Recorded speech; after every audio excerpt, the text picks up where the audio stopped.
My main role is to introduce Kate and Tom and Arthur. Kate, I met for the first time. Tom is an old friend and alumnus of PwC. And Arthur, I see every week at the city airport. You know those photographs of the KPMG team, you know, so Arthur is looking, I have to say, splendid with his team in those photographs. So look, it's great to be here. I was asked to say just a little bit about what PwC is doing in relation to CSR, and I'll just take a few minutes to do that. So we're chatting around the table. I'm one of those people from Northern Ireland who lives here, but who works in a sector that requires a lot of going to and from London and other places every week. So every week I would spend 2 or 3 days a week in London.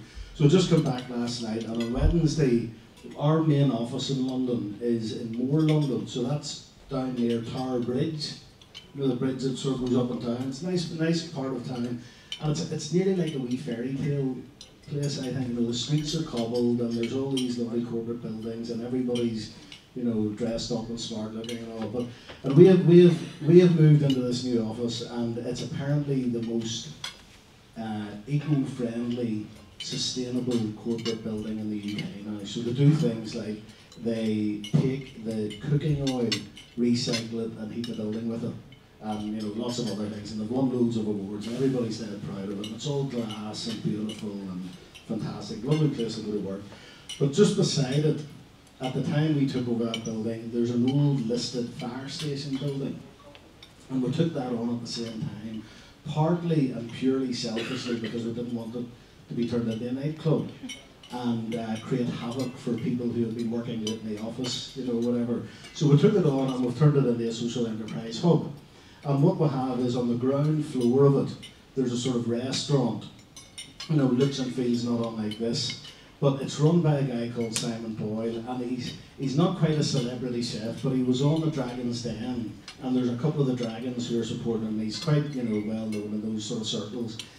And he's a great guy, and what he does is he runs a place with people who were previously unemployed.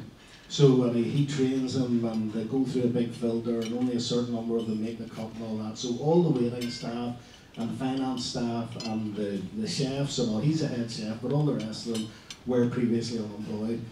And it's interesting, and there's other floors in the building, you know, there's a sort of social enterprise hub, you know, with the School of Social Entrepreneurs and things like that. But it's been really interesting in a big organisation like PwC, because that physical manifestation of a commitment to social enterprise has really worked in the organisation. So everybody goes drinking in it in the evening and has their meals in it and brings their clients to it, and it gives a real focus for what has for a long time been a commitment to social responsibility in PwC, but just having something physical like that has really worked in terms of getting the message across. So at national level in PwC, it's dead important, you know, and our vision, which is published on the internet, has words in it. It's like a one-sentence thing that says, you know, something around doing the right thing for our clients, our people, and our communities. And that's sort of in the DNA of PwC. At local level, so we had a thing in October, and we called it One Firm, One Day, and it's a national PwC initiative. So it's called One Firm because PwC is so big, there's loads of opportunities to create wee silos and fiefdoms and all of that. So One Firm is a big theme, big strategic thing of all behaving as one and sharing and all of that. So it's called One Firm, One Day, and the idea was that everybody in the firm, there's about 16 or 17,000 people work for PwC up and down the UK. And on that day, I can't remember, it was the 5th of October or something, everybody was given the permission, and a bit more than permission, expectation to do something in relation to CSR. And everybody got into wee teams, some sort of regional office teams and some sector teams and all, and there was about 42 teams across the UK who entered what was a competition on One Firm, One Day, because to get the best out of the sort of people who work in PwC, you need to give them a competition. So the Northern Ireland office of PwC entered this competition, and we won it. And I was so delighted because, like, I love the English and I work with them all the time, but it's great to beat them at things. And it was great, and we won the award for the most innovative approach to CSR. And so you see, in London, you know, in that big office, there was like PwC partners bouncing about it and, you know, big inflatables and all, and raising money for charity. And that was all fine. But what we said is, right, we're not going to raise any money for charity, so there's no fundraising element. We're not going to put t-shirts on, go out and paint fences or do some sort of charity works, which we used to do. But what we did was we got a bunch of charities into the office and we gave them courses in finance and people management and strategy and how to submit funding applications. And we got some of them to present to us and we give them a hard time, a sort of Dragon's Den thing. And then some of them brought unemployed people with them, because there was a theme for this one for one day of employability. Some of them brought like actual unemployed people with them. So, you know, and some of them rang us before and said, no, look, some of our guys are really worried about going into that big building. You know, we're down, it's a big sort of white building down by the river. It says, could you not come out to us? And we just said no, because if they can't hack it for a practice to try and get them into the zone of sort of employability skills, you know, it's in our minds, it's not worth it really, you know. So in the process of doing that practice, there was learning for the people, because they actually had to think, well, what do I wear? And oh yes, I better have a shave, and that sort of thing. So we did all of that, and that was, in my world, sort of playing to our strengths as a business. So we were doing things that actual people in the market pay us for doing. And so rather than painting fences or raising money for charity, that's sort of symbolic of the way PwC is going and all of this, trying to play to your strengths. And the final thing to say, in relation to the arts, I mean, the arts is very important for PwC. We've sort of stopped sponsoring a lot of things, so we've stopped giving cash for things just because of the current environment, and it was all, we're sponsoring all sorts of things, and we just knocked a lot of that in the head. But what we did sponsor this year was not the first Belfast photography exhibition. We sort of made a wee statement doing that, because although we've stopped it across the board, doing something in the arts like that was very important to us. It was also linked to us opening a new office in Linen Green, which is at the end of the M1, so just outside Dungannon. And when we moved in there, we set up this sort of first photography competition for schools in the local area, and we've just announced the winners there last week or the week before. And so we've got, you know, kids who were doing photography courses at GCSE level to compete with each other, and we got a professionally judged, and that was a sort of great success. So the arts, those are just a couple of examples of the kinds of things PwC are doing in the arts. And I'm going to stop there because I'm conscious of time, and I'm delighted that Kate, on the back of a Jamie Cullum concert last night, has hot-footed at the Belfast on the red eye this morning from Heathrow. Kate, you're very welcome. To have been invited to talk to you about Deutsche Bank's commitment to art and how the link with our CSR agenda. Can I just point out that Jamie Cullum concert was actually a fundraising concert, so I wasn't there just to enjoy myself, although it was actually pretty good, so it was a great evening. So yes, so Deutsche Bank and our art collection. Well, I'm going to talk to you really a little bit about our art collection, but I am not our curator, I'm afraid, so if you want to have the full story of Deutsche Bank's art collection, which is amazing, come over to the UK and I'll organise a tour for you. But I'm going to talk about how art really is part of Deutsche Bank's DNA. I would say that of all the kind of CSR elements that we have within Deutsche Bank, it's art that is part of our DNA. It's art that's probably most internationally, internally and externally recognised as well. So I'm going to talk about how we've taken that commitment to art and linked that in terms of what we need to do in terms of responding to our key stakeholders, so our clients, our people, and our communities. That's kind of going to be the overview of what I'm going to talk about. And just starting at the very, very beginning, just to show how truly dedicated and obsessed we are with the world of art, our wonderful logo, which hopefully all of you will recognise. Well, in the early 1970s, which is actually about the same time that we really kind of conglomerated our art collection concept and what we meant by collecting art, we actually decided we needed a new logo. And so we actually went out to tender and we approached 10 different designer artists and said, come on, design us a logo. So this was the one that won the competition. So this was actually designed by the artist and designer Anton Stankowski, which so hopefully you've heard of. It's actually got a meaning, and I didn't even know this until about 10 years ago, so that's really quite appalling. But basically it is growth in a stable environment. There you go. So right at our very heart we have a designer who's designed our logo. So as you can see, we take the kind of whole professional commitment to art and design very, very seriously.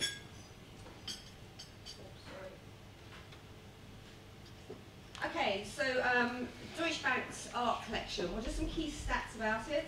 We now have 60,000 works.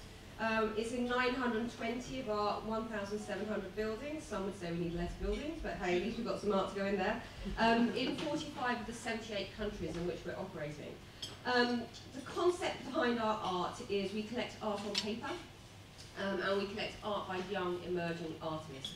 As a consequence, a lot of the art that we buy is very cost effective. I'm not going to say cheap, it's cost effective, but it's cutting edge, and it's just really, really exciting, vibrant collection. Why do we do it? Well, one, we believe in supporting the art market. That is very important to us. Secondly, we want to really support young, up-and-coming artists. But I'd say the main reason that we support art is to make our office environments a really exciting, vibrant place to work. Deutsche Bank needs to be innovative in order to be successful in business. Let's create an atmosphere in which it's really innovative and creative and exciting. So the art is hung on, in all of our offices, as I told you. There's no big safe somewhere with all our art in. It's up there for clients and for people to see. We organise a lot of tours for people to be able to come in and see it as well. We loan it in terms of exhibitions externally, and we organise exhibitions internally as well. So it really is a vibrant, living collection that people can see.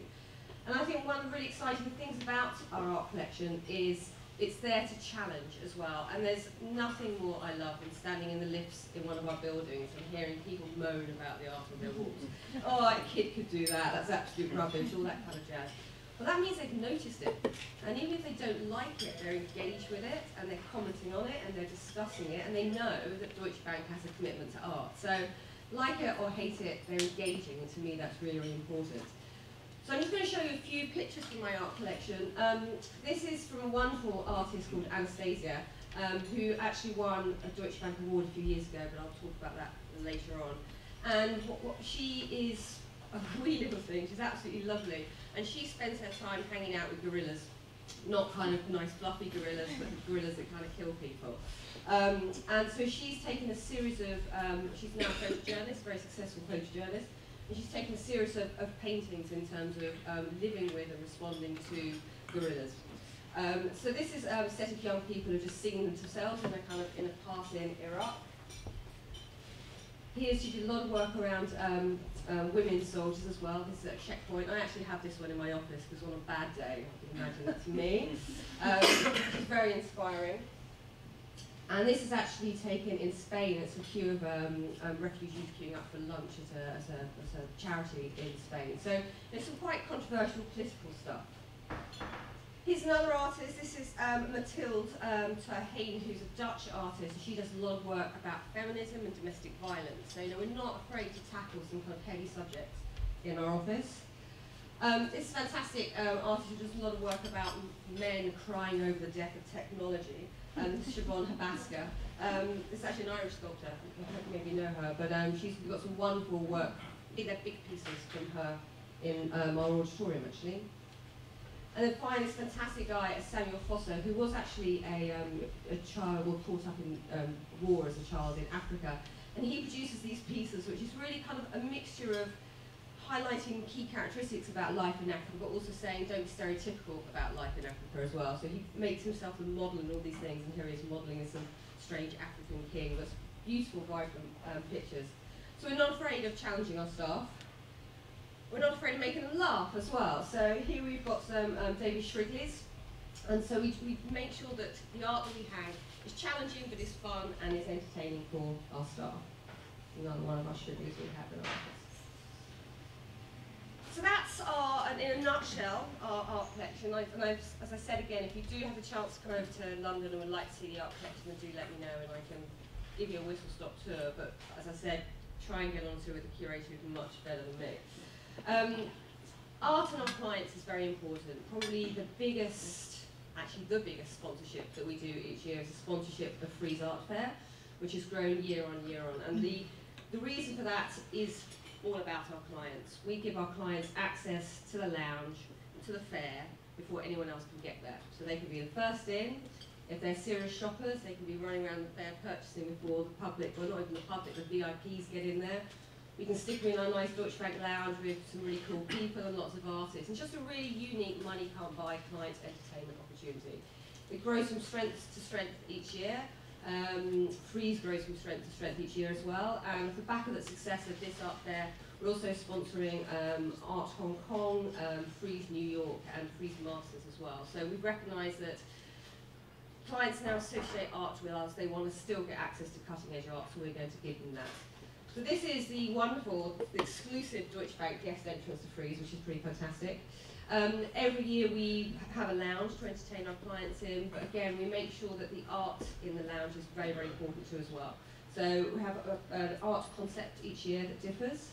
We make sure that there's a promotion in terms of what our art is all about, and there's always a guest artist. So this year it was Solhoff, who, if anyone's goes to Birmingham for the next few weeks, I think his exhibition at the Icon's still going on. He's a very, very witty artist, very, very amusing. So we have a main artist in there as well, and that's a really kind of key place for us to entertain our clients. We also use art in terms of connecting them through art advisory, so we give them art advice. Our curators will take them out to meet artists, take them to galleries, and it's just the beginning of a kind of conversation in terms of making our clients work for us. At Frieze Art Fair as well, we always had an education space, and so at the weekend we run workshops for little people where they can go in and do various creative things, run by the outreach programme of the Royal College of Art. But we also do outreach into schools as well, and so there's about 4 secondary schools that take part in a series of workshops, and they come and actually display their art in the fair as if they're an exhibitor, which is very, very cool. Okay, our employees. Well, we firmly believe that arts institutions make cities fantastic places. Culture is really important to make the world a better place. So as a consequence, we do have quite a broad number of corporate memberships that we have. So we do believe that we want the best people to come to London and work for us, and so let's make London as exciting as possible. We also have staff in Birmingham and Liverpool as well, so we reflect that to our corporate memberships as well. And this is really key. You know, all our staff can get free access to all these things, private tours, we do talks at Deutsche Bank, breakfast meetings at these galleries, half-price tickets for the theatre, special theatre events. I mean, it's just a vast amount of stuff we can do. We do about 2 talks a month at the bank about key exhibitions, and we'll probably get up to 100 staff coming on for that each time. So it's about educating our staff on the art that's out there and really getting them to engage with it and use it. Memberships of things like Natural History Museum provide a lot of family benefits as well. And so again, it's another way of enabling our staff to involve their families and their friends in our commitment to art. Now, if you're lucky enough to have an office at Deutsche Bank, you get to choose the art on your wall, which is fantastic. I recently got moved into an office which I didn't want at all, but it was like a free shopping trip in terms of picking things from the catalogue to put in there. But it's there, it's around us, and employees are really engaged in the art that's on the wall. There's art tours for them as well, of course, and some of our more senior staff access our art advisory service. But I guess one of the key other ways of engaging our staff in the arts is through volunteering. So about 1 in 4 members of Deutsche Bank staff in the UK now volunteer, and that's unique volunteering, which is absolutely fantastic. Whole range of opportunities for them, but the arts is a key one, and one that we're increasingly struggling to keep up with the demand of people who want to volunteer in the arts.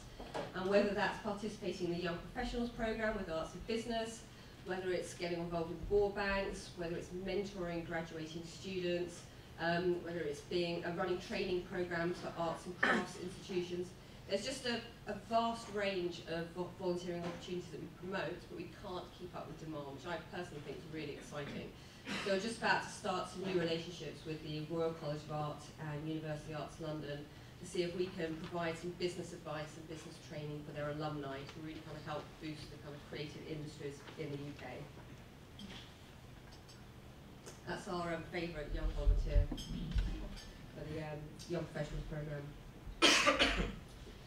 Okay, so the final category I'm going to just talk to you about is the community. Deutsche Bank in London, well in the UK, invests about 3 million each year around the fields of education and social investment. And traditionally, for our education programmes, art has been a kind of key theme that's run through that. We're not educating people necessarily about art, but we're using art to enhance education. So it's about enhancing the curriculum, it's about making young people, or giving young people access to the arts. It's making them feel confident that the art is theirs as well, and they can actually go in and access it. They can walk into the National Gallery, they can go to a theatre, they can understand the cultural scene. So that's absolutely key. We've got a huge range of partnerships. So our flagship one is a relationship with Shakespeare's Globe Theatre, where every year for 2 weeks we put on a professional, top quality production of a play, but we tailor it so it's specifically for 14 to 15-year-olds. And each year 14,000 young people will go and access that. I mean, it's crazy, the theatre's just packed full of young people. We've reached, every year this year there's a school from every single borough in London that's going to it. We've reached, I think it's 72% of all inner London state secondary schools have now accessed this. And for most of them, it's their first trip to a theatre, it's their first trip and they're seeing Shakespeare, and that's pretty cool. And because it's geared for 14 to 15-year-olds, it's slightly shorter, which is great. It's fun, and it's really, really vibrant, and that happens each year. We also have performances for the public, performances for staff as well, and a series of workshops in the schools that participate and for the teachers as well. So that's kind of been our flagship programme. We did Macbeth last year. There's my wonderful Macbeth, Jimmy. And this year it's going to be A Midsummer Night's Dream, which is going to be challenging in March in an open-air theatre, but we'll pretend it's midsummer somehow. Got a great partnership with Design Museum, and this is an example of how we use art to teach a curriculum. We wanted to do more stuff around enterprise. I just really struggled to find a vibrant enterprise partner. So we'd had a relationship with Design Museum for a few years. So we said to them, can we teach enterprise through design? Can you help us design competition? And so this schools now, working groups, they set a design brief by the Design Museum, a person who runs a shop, and they have to design something to sell in the shop. And through the process of actually making it in their design lessons, in their CDT lessons, they have to think about marketing, they have to think about costs, they have to think about finances, sales. And so they're learning about enterprise whilst creating a design product. It's been so successful that we developed it further and said, the products they produce are awesome, let's sell them in the shop. So this year, for the first time, products that these students are producing as part of their GCSEs are for sale and design in the shop. And the one this year is this amazing dove bunting, and it's been the fastest selling product ever in the Design Museum. So it's absolutely awesome. It's saying 15-year-olds can create something that we all want of an equal standard, and it's really kind of absolutely brilliant. So we have staff that go in and run workshops and provide support for the students as well, so it's staff engagement as well. We just finished a 5-year relationship with the British Museum where we worked with the same set of kids and taught them about the changing cultures in the UK. So tackling all sorts of issues from race to history, you name it. Again, staff volunteered to help take the kids around the British Museum, and it's just been an incredibly successful programme. Another key element of our education programme is we recognise the fact that the big galleries, a lot of the big galleries and museums already have really well-established education programmes and resources, but a lot of the little galleries and museums have just the same capacity to be able to deliver an education programme, they just haven't got the resources. They have the stuff to be able to run an education programme. We also recognise that a lot of schools really struggle to get on the tube and get into the centre of town to be able to do anything. So we set up a programme where we worked with small galleries and museums to help them set up an education programme. It's been hugely successful. 3 years on, two of the 2 galleries involved now had core funding from the Arts Council to move their education programmes into their core areas of activities. And the Cartoon Museum, which is our 3rd partner, is just moving in that direction as well. So mission accomplished, those 3 organisations have now got a core education programme, which is brilliant. And that's just some photography that one of the students through that process had. Okay, so that's our kind of commitment to education in the arts, but we also have another theme which is called social investment, which is really about giving everyone the opportunity to succeed in life. So working with it, whether you're homeless, whether you're unemployed, whether you're not in employment, education or training, how can we get you engaged in society? And one of our flagship programmes in terms of thinking about economic development and enterprise is our Deutsche Bank Award Scheme. This has been running now for 20 years, and we give finance to 13 graduating artists each year from across the UK to enable them to set up a business when they leave school. We provide them with training, we provide them with a business mentor, but the key thing is it's not about the best artist or the best designer, it's about a business plan. And we're trying to encourage artistic people to think, you've also got to understand how to add up and how your finances work and how to market yourself. And creativity isn't quite enough nowadays. You've got to have some business skills too. So the Deutsche Bank Award now covers everything from circus, and these are our circus winners from a few years ago that I mentored, who are absolutely lovely, to design, to fashion, film, photography, contemporary dance, you name it. This was our design winning from the Glasgow School of Art 2 years ago, and make amazing hand-printed fabric. We've just opened new offices in Glasgow, and they designed all the fabrics and all the wallpaper for our new offices, so you know, it's up there on display already, which is brilliant. We also believe in building a legacy in London as well, and obviously the Olympics, you can't go to a meeting now without someone saying the words Olympics and legacy. But our contribution to the Olympics and legacy is sponsoring an arts festival called Create, which happens in East London for a month every year. And it's celebrating the arts and the artists in East London, it's engaging East Londoners within the arts. It's just a mass kind of 4 weeks worth of craziness, from fine art things to comedy to theatre to music, you name it. And really the background behind this is there's loads of people that are going to be rushing into East London next year for the Olympics. What happens when the Olympics finished? All this economic development has started, how do we keep it going? So we believe that by continuing to invest in the arts in East London, it's a key bit of the economic development of East London. We're going to keep it vibrant and alive. That's just a kind of poster from one thing to the other. Okay, so I'm sorry that's a very speedy rush through our art movement, but I hope it shows how we're engaged in the arts, all of our stakeholders, make sure art's accessible from the young people we work with up to the clients that we work with as well. And I just wanted to finish with a picture of our newest acquisition, because it's just beautiful, and it's in the little leaflets. Will give you a better understanding of it, but this will give you an understanding of the scale of it. This is by Keith Tyson. This is our main office in central London. If anyone finds themselves in the city, just go and have a look at this, it's beautiful. Well, it's a massive great wall, I think it's like 75 metres long or something. And we needed to put a new piece of art on it because the beautiful changed back the one we had there before. So this is our new piece of work, which is called the 12 Harmonics, and it's just an incredibly complex but interesting piece of artwork that has many, many different layers to it in terms of what it means. Some of them are written about in there. But in a time when we were very worried about, one, losing a piece of artwork, which everyone had grown very attached to, and secondly, being seen to acquire a new piece of artwork, what that would mean in terms of negativity potentially within and outside the Deutsche Bank as well. And I have to say that it's been welcomed internally and actually welcomed externally as well, as a sign that the arts is still really important and Deutsche Bank is still committed. So even in times when maybe you feel you should hide in a corner, I have to say that our commitment to the arts seems to be working really well. Thank you.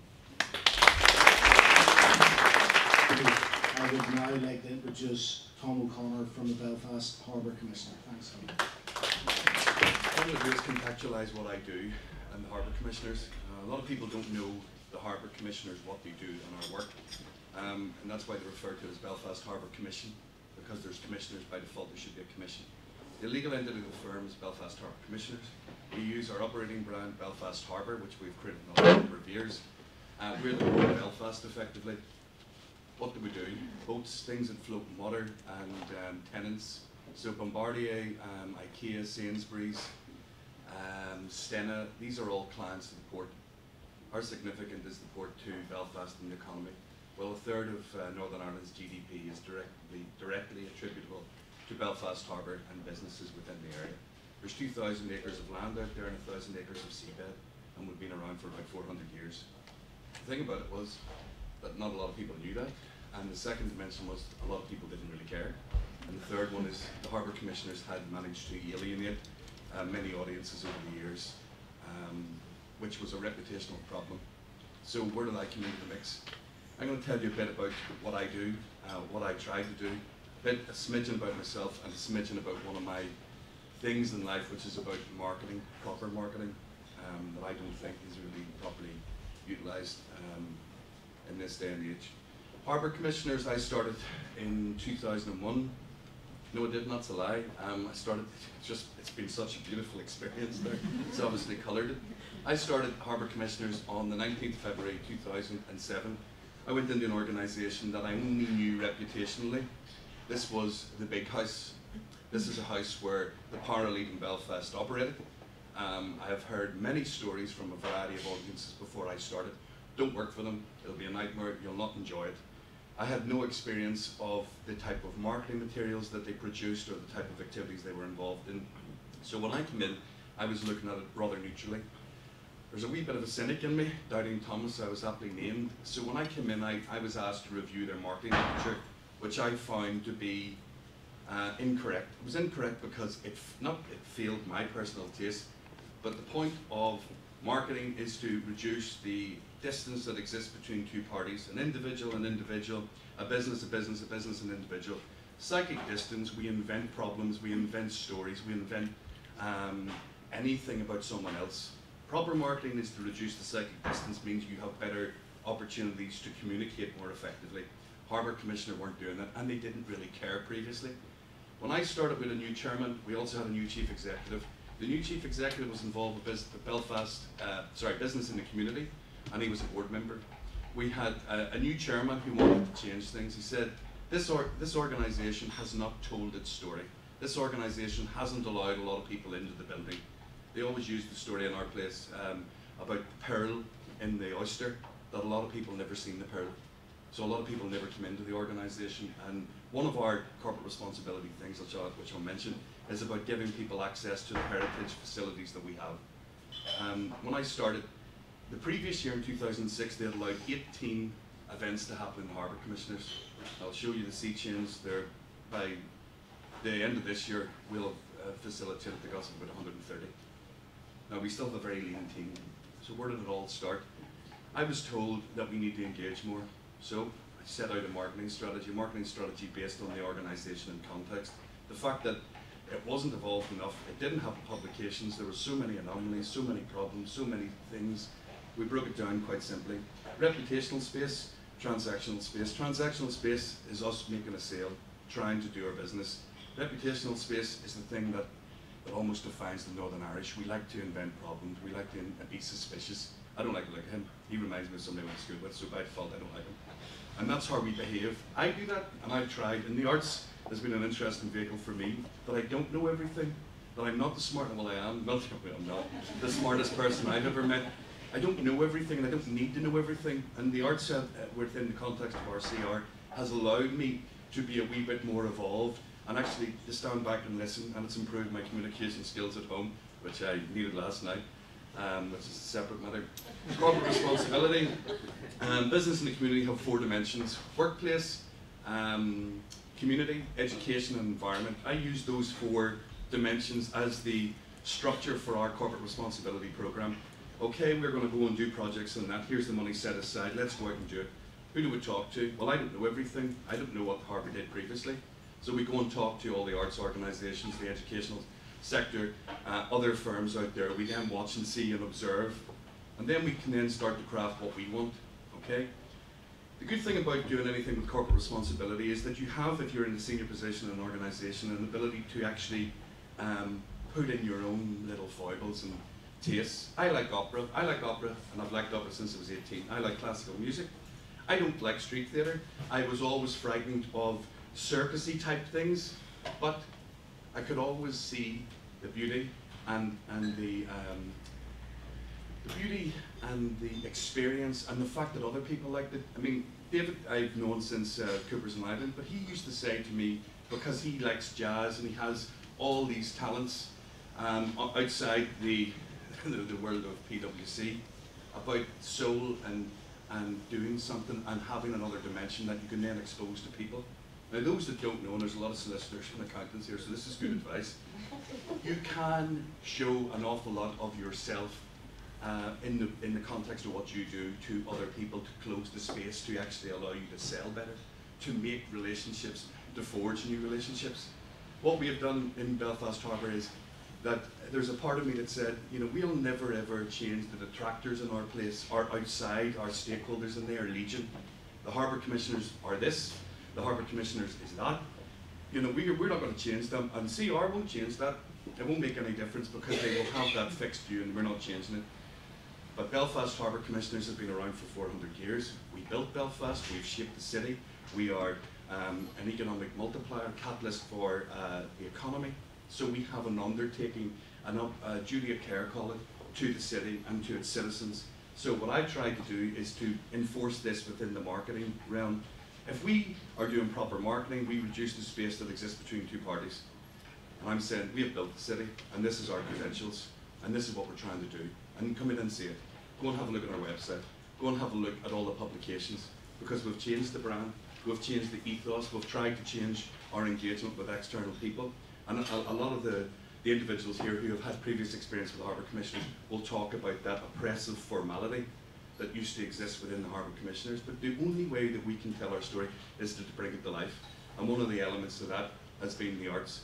The arts, education, community and environment. And what I try and do is link it all up with a focus on the kids and education. Why? Because these kids are going to be the future leaders of the city. And it isn't just a tier sort of, oh, that's unbelievably beautiful. They will be.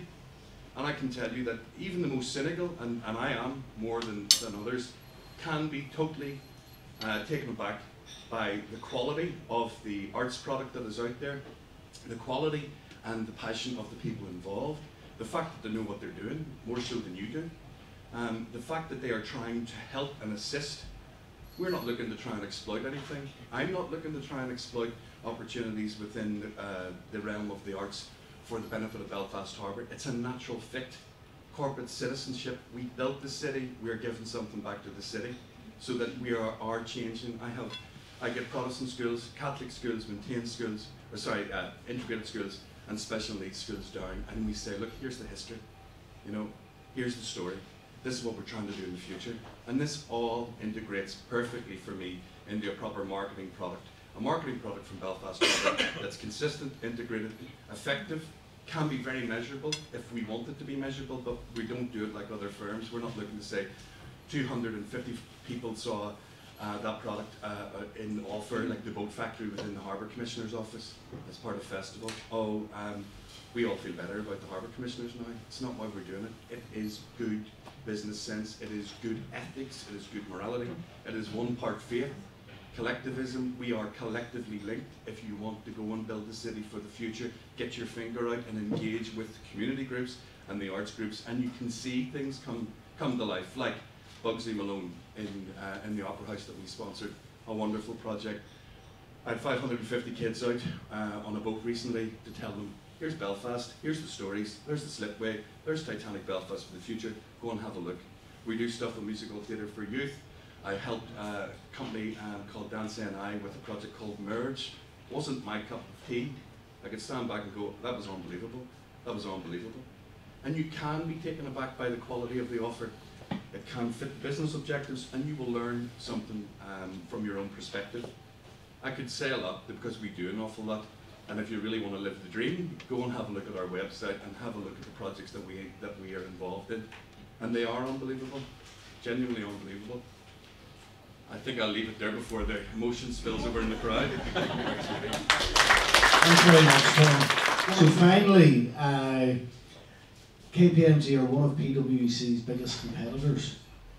But in spite of that, I am genuinely delighted to welcome Arthur to the stage and tell us a bit about the great stuff that KPMG are doing in this space. Arthur. Thanks very much. Our CSR story really starts about 15 years ago and really starts with nothing to do with the arts. It starts with business in the community that Tom referred to earlier.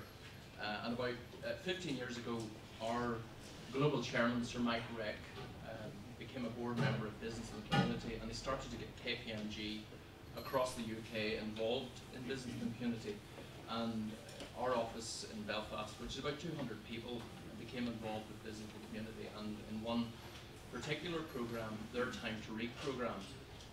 And what that programme tries to do is take primary 5, 6 and 7-year-olds who are struggling with literacy and struggling with reading and writing, and provide some external support to try and improve their reading and writing.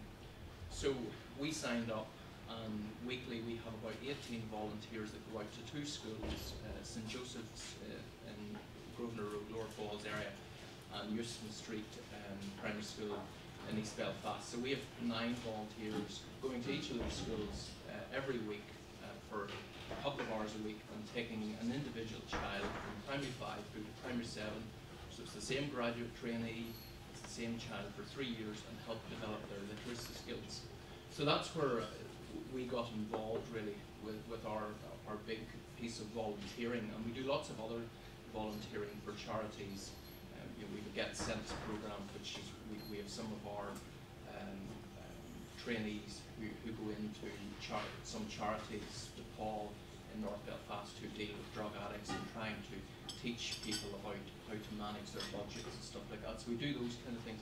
But our involvement with the arts came about 6 years ago when business in the community introduced us to Arts and Business, who were looking for someone to support the Royal Academy of the Royal Ulster Academy of Arts, and that's an organisation that supports new and emerging artists and is a charity for the arts community in Northern Ireland. And they were looking for a new sponsor about 6 or 7 years ago.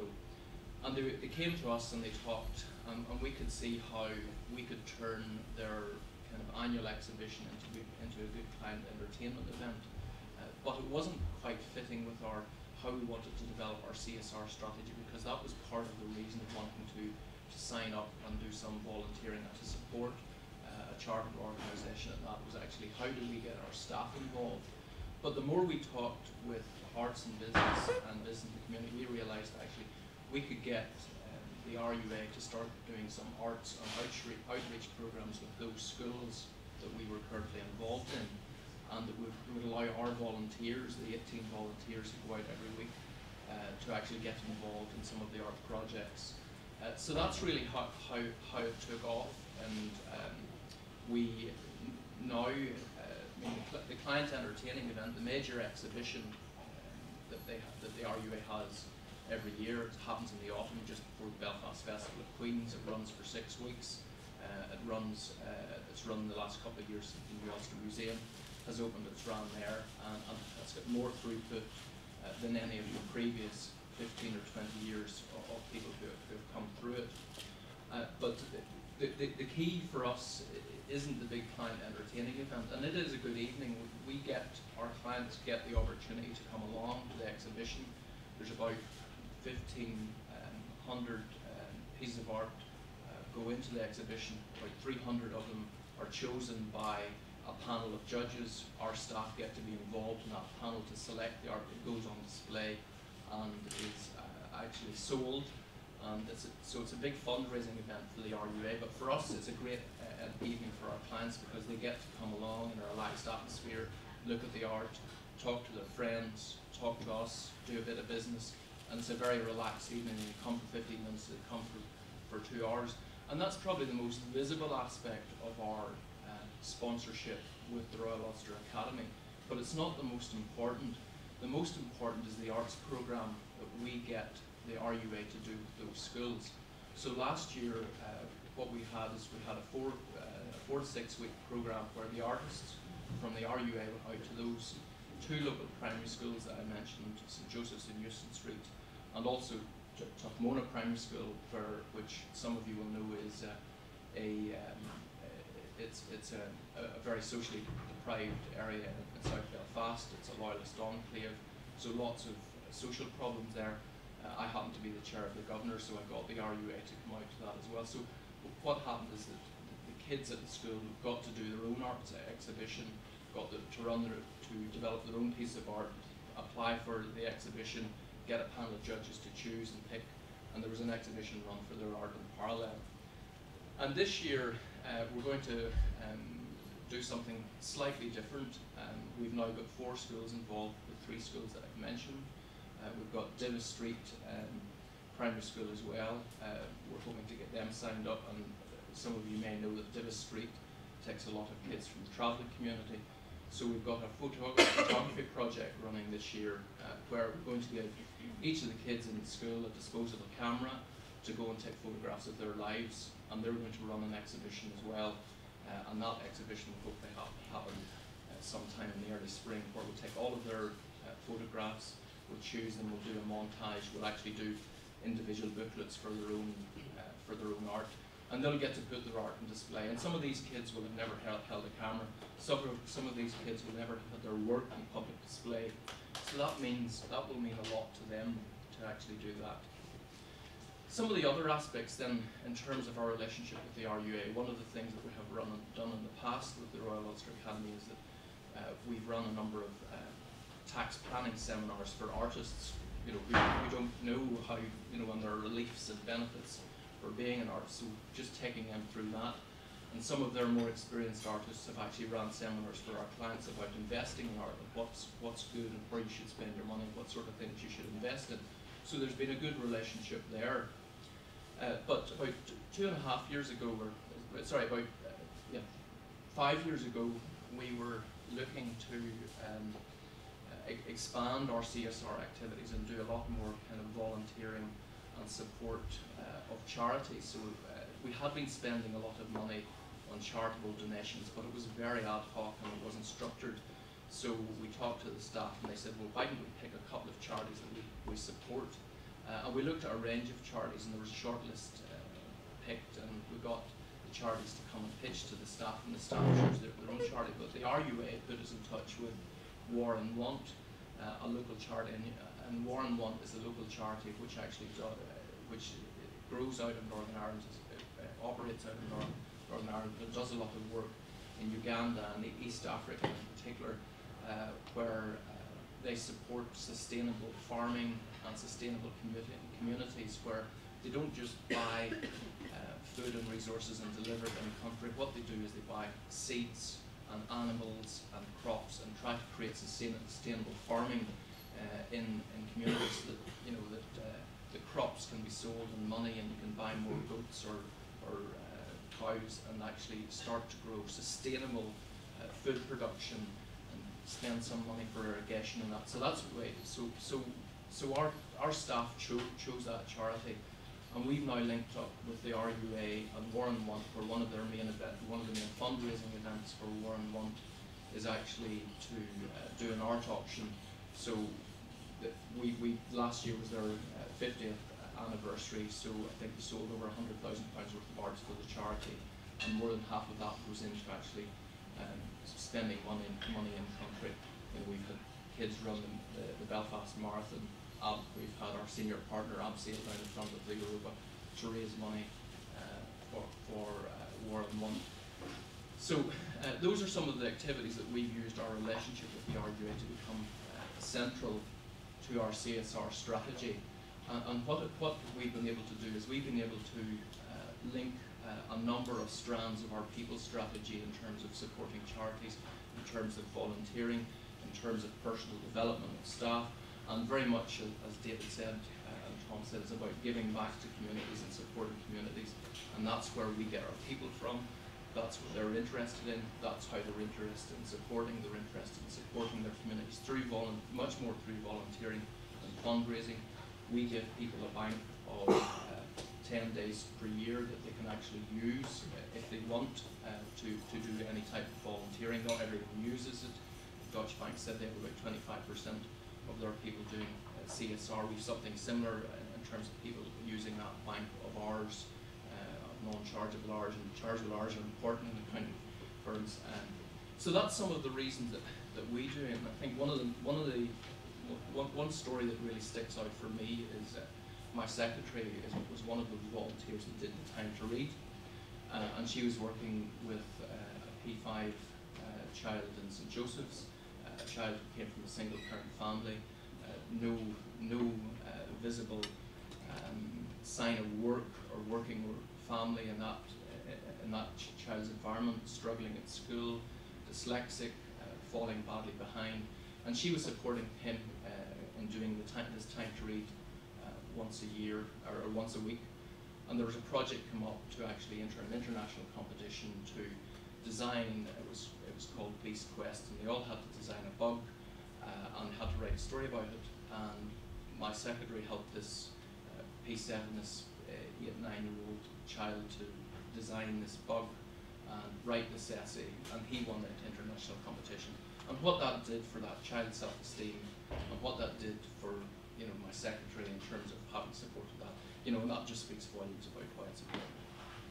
Thank you. Thank you for coming along this morning. Obviously, we're delighted to support arts and business to facilitate this type of event, and it's been very successful this series, just like the last. So we're hopeful that this type of event will be facilitated in the future. Thank you very much for showing your support this morning. Best and I is delighted again to support arts and business. I think one thing I would say is the recurring theme that always comes out is that I tend to think it'll always be, well, arts are looking, businesses, but it really is a two-way process. When you hear the case studies that have been done, Best NI has just launched its own CSR strategy this year, so to hear what other organisations are doing is very, very helpful in that regard. Creative industry is a very important area which comes under my remit. It's been given commitment under the programme for government, and I think as Kate had said, the cultural of the city, we've had some major events. We've got HBO filming down there. I think everybody knows somebody who's an extra on that. We've had the MTV Music Awards, so there's a lot of stuff that's going on which is exciting, which I think both the cultural sector and also the business sector could take advantage of, and we have other big events coming up over the next few years. So from our perspective, we're delighted to be involved and to continue to support arts and business with the breakfast series. Thank you.